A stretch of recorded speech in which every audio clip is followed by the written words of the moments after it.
I thought we responded well.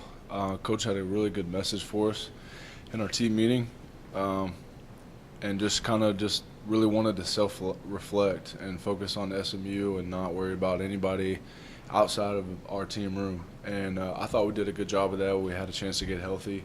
Some guys just needed a response in the training room because that's where they were at, so that's what they needed to do.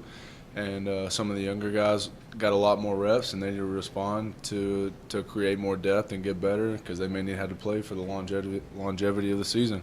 So I thought we did a really good job. I thought we had a good week of practice. We got better and really self-reflected, as the coaches have told you, and we've done a good job of that. And now we're moving on to Cincinnati.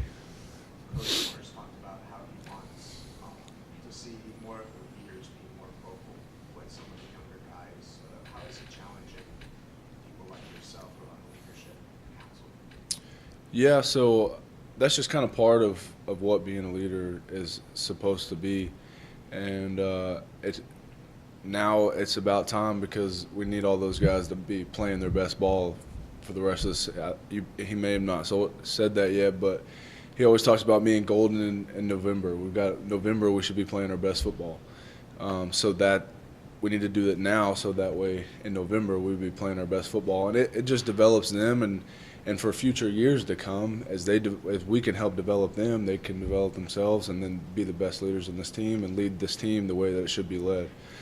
So that's a challenge that he's given us, challenge that we've accepted and really focused on, especially this past week, really focus on the internal and not the external this past week. And I think we've done well so far. So. You talked after the UConn game about how proud you guys were of the negative 8 yards rushing. Yeah. That was what you wanted the SMU defense's identity to be.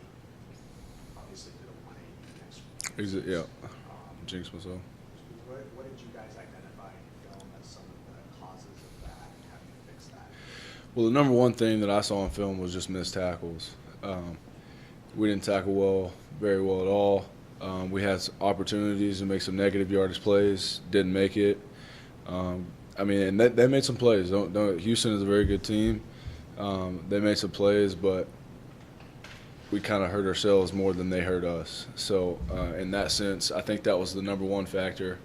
A couple times they got us on some things that we haven't worked on in a while. So especially on the D-line, I'm speaking for the D-line on this, but the kind of, just technique stuff and blocking schemes that we haven't seen in a couple weeks because we just didn't expect them to do it. So I think that kind of got us a couple times, especially on, I think, 2 big runs and then just little self-inflicted things like peeking your head in the other gap and losing contain and little things like that haven't really shown up, but they did, and they really hurt us. So I think that was part of it. I think they did a couple things that were really good, don't get me wrong, but I think it was more about us than about them. 2 wins away from bowl eligibility now.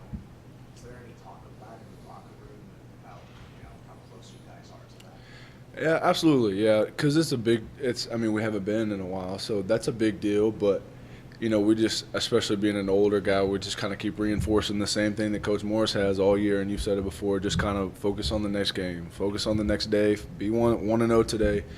But it is kind of there, and we all realize it there, and we all kind of sense it. But I think we could also use that to our advantage and kind of be more hungry towards it, and make sure that at the end of the next 2 games that we are bowl eligible. So it's kind of good and bad, but Coach Morris has the message, and that's what we need to reinforce. So that's what we kind of do. But it's definitely there. We definitely know it's coming, and so we're looking forward to it when it happens. But right now, we're just trying to focus on Cincinnati. Which of your teammates have surprised you this season?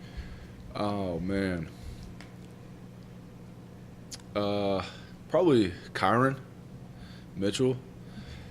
He's always been a very naturally instinctive player, but I think he's had a much better season than I anticipated. Had some injury problems in the off season, so when you don't get to work out all the time, you kind of dip and you're very inconsistent. But he's done quite the opposite, and the thing that's kind of taken him to a whole nother level is his preparation in the film room. He's relied on his instincts a lot in previous years, but he's kind of taken the whole film study and knowing your opponent to a whole nother level. just from what I've seen, and I think that's helped him out a lot. Obviously, Mason's done a good job. I wish he could have played the whole season. But he's really helped us out too, because he's a guy that didn't do much in the offseason because of his back. So I'm really proud of him, the way he's playing right now, and just proud that he gets to step on the field with me. So probably those two guys. A couple guys on the back end. Onu has been playing well recently, which is really good to see. He's a really guy. He's going to be playing. He's played a lot of ball already. He's still a young guy. So he's going to be starting on this defense for a long time, get a lot of snaps in a lot of games. So it's good to see him.